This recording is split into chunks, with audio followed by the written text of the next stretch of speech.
1150 रुपए का बिक रहा है। पेट्रोल डीजल देसी घी से महंगा हो गया है, 100 रुपए का बिक रहा है। बाजार में जाओ, फल फूल साग सब्जी चाय पत्ती तेल चीनी कुछ भी ले लो, महंगाई आसमान छू रही है। आजाद भारत के इतिहास में जितनी बेरोजगारी आज है इतनी कभी नहीं रही।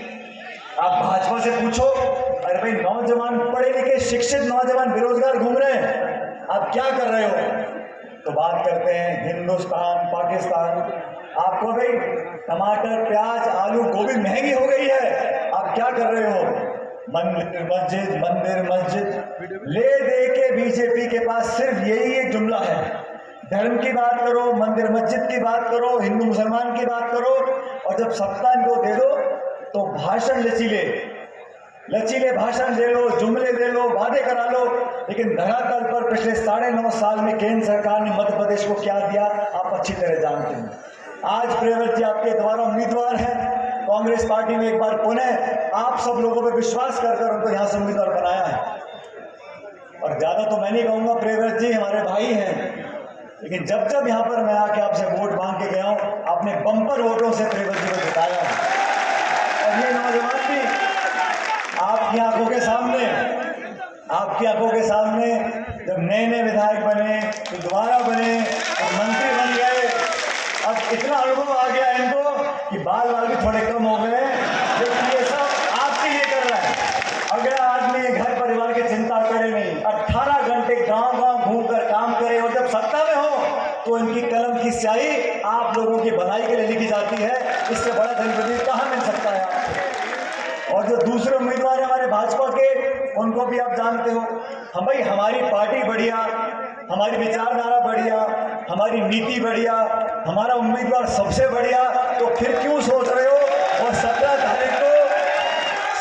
तारीख को प्रचंड बहुमत देकर पूरे मध्य प्रदेश में संदेश देना पड़ेगा कि ईमानदारी और मेहनत को आप स्वीकार करते हो, और जाति बिरादरी की बातें छोड़ दो। अरे कौन दांगी है, कौन सोनिया है, कौन राजपूत है, कौन मीणा है, कौन गुर्जर है, कौन ब्राह्मण है, भूल जाओ। ये हाथ का निशान है, बटन दबाकर कांग्रेस पार्टी का आपको जिताना है। मेरे राजस्थान में चुनाव चल रहा है, हमारा जिला झालावाड़ बगल का जिला। आप लोगों के साथ जो संबंध है, ये संबंध राजनीतिक संबंध, रोटी बेटी का संबंध, ये वो संबंध नहीं है। ये संबंध जज्बात का है, अपनेपन का है, प्यार का है। मैं आप सबका बहुत बहुत आभारी हूँ कि आप लोगों ने हमेशा से हम लोगों को आशीर्वाद दिया है। मध्य प्रदेश में एक बार फिर विधानसभा के चुनाव हैं, और जैसा प्रियव्रत जी बता रहे थे 17 तारीख को वोट पड़ेगा। मध्य प्रदेश में पिछले 2 दशक से, लगभग 2 दशक से एक पार्टी का राज है। इतने लंबे समय से ये पार्टी शासन में है, और आप लोग समझदार लोग हो। जो तवे पर रोटी होती है ना, थोड़ी देर बाद उसको पलटना पड़ता है, ये तो रोटी जल जाती है। अब 17 तारीख को तवे पे रोटी पलटने का समय आ गया। आपके बीच में कांग्रेस पार्टी ने जो वादे किए हैं, जो संकल्प लिया है, आपको उसको देखना है। और भाजपा की सरकार जो दिल्ली में है, भोपाल में है, उनके कामों को देखो, उनके वादों को देखो। और ये बार बार भाषण देते हैं, double engine double engine double engine, ये बोलते हैं ना। तो यही बात हिमाचल प्रदेश में कहते थे, डबल इंजन बनाएंगे सरकार। तो वहां तो एक इंजन हमने सीज करा दिया इनका, दूसरा इंजन का कर्नाटक में है, double engine double engine double engine, वो इंजन भी फेल हो गया। अब आप लोग यहाँ पे भोपाल में कांग्रेस का तिरंगा गाड़ दो, दिल्ली फतेह कर देंगे हम लोग 2024 के अंदर। देश के नौजवान और देश के किसान बहुत मौका दिया, दिल खोल के पूर्ण बहुमत की सरकार दिल्ली में मनवाई। 9.5 साल हो गए, बीजेपी ने वादा किया था किसान की आमदनी दुगनी कर देंगे। या बहुत सारे किसान बैठे हैं, मैं आपसे पूछना चाहता हूं, आप में से किसी की आमदनी दुगनी हुई है क्या? इन्होंने कहा था विदेशों में बहुत सारा काला धन है, हम उसको लाएंगे, आपके खातों में डाल देंगे। किसी के खाते में फूटी कौड़ी आई है विदेश के पैसों की?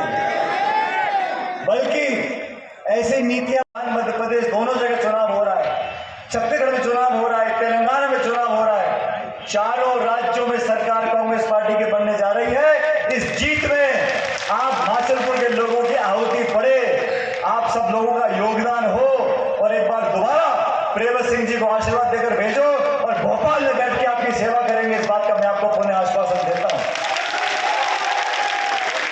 और राजस्थान में भी वहां पर भी एक क्रम चलता है कि 5 साल बीजेपी और 5 साल कांग्रेस, ऐसे ही रहता ना। इस बार उसको तोड़ना है और हम लोग मिलकर काम कर रहे हैं। हमारे विरोधी तरह तरह की बातें करते हैं। अच्छा, ये लोग क्या है, अफवाह फैलाने में नंबर 1 है। इनको सुलझना छोड़ना हो, अफवाह फैलानी हो, झगड़ा कराना हो, आपस में आक्रोश पैदा करना हो, लोगों को भिड़ाना हो, नंबर 1। इनका कोई मुकाबला नहीं। हम बात करते हैं खाद की, बीज की, बिजली की, पानी की, रोजगार की, शिक्षा की, चिकित्सा की, सड़कों की, उद्योग की, निवेश की, नौकरी की। इन्हें कोई मतलब नहीं। ये बात करेंगे राम मंदिर की, मस्जिद की, हिंदू की, मुसलमान की, जाति की, गोत्र की, भाषा की। इन सब बातों को भूलकर हमें देश को और पूरे देश में मिजाज बदल रहा है। पूरा देश बदलाव चाह रहा है। और इन 3-4 राज्यों में जब सरकार कांग्रेस पार्टी की बन जाएगी तो 2024 में भी बीजेपी का जो दिल्ली का सिंहासन है वो डोलने लगेगा। ये आप लोगों की ताकत का अंदाजा आप लोगों को होना चाहिए। मैं तो आप लोगों से वोट मांगने भी आया हूं और हमारा एक परंपरा सी बन गई है, जब चुनाव की घोषणा होती है तो प्रियव्रत जी का मुझे तुरंत मैसेज आ जाता है, सचिन जी हमें यहाँ जाके प्रचार करना है। और मध्य प्रदेश में 230 विधानसभा हो सकती हैं, लेकिन इस क्षेत्र को, इस इलाके को मैं अपना मानता हूँ, इसलिए हर बार आके आपके सामने वोट मांगकर जाता हूँ। कि आपका प्यार है, मुझे और सभा में जाना है, लेकिन हर बार की तरह आपने असीम प्रेम और आशीर्वाद हम लोगों को दिया। और हम लोग न सिर्फ प्रियव्रत जी, इस क्षेत्र के विकास में जितना जोर लगाना पड़ेगा, जितनी मेहनत करनी पड़ेगी, हम सब भी मिलकर प्रियव्रत जी की मदद करेंगे, पूरा सहयोग करेंगे। सरकार कांग्रेस के बनने जा रही है, सब जानते हैं। तो हमारे प्रतिनिधि भी मजबूत वोट से, तो पिछली बार जीते थे 29,000 वोट से, सही कहा मैं प्रियव्रत जी भाई, 29,000 वोट से जीते थे। सुनो 29,000 वोट से जीते थे तो बिजली मंत्री बने थे। अब आप लोग रिकॉर्ड तोड़ दो, उससे भारी महकमा मिलेगा, इनको काम करने का मौका मिलेगा। अंत में परमपिता परमेश्वर से प्रार्थना करता हूं, आज गोवर्धन का पर्व है, दिवाली, भाई दूज, धनतेरस, गोवर्धन, ये शुभ मौके पर आपके बीच आने का मुझे मौका मिला। मैं भगवान से प्रार्थना करता हूं कि आपकी झोलियों में भगवान ढेर सारी खुशियां भरे, आप लोग ऐसे ही मुस्कुराते रहो। हमारा प्यार मोहब्बत का जो परंपरा इतिहास है, उसे परमेश्वर हमेशा बना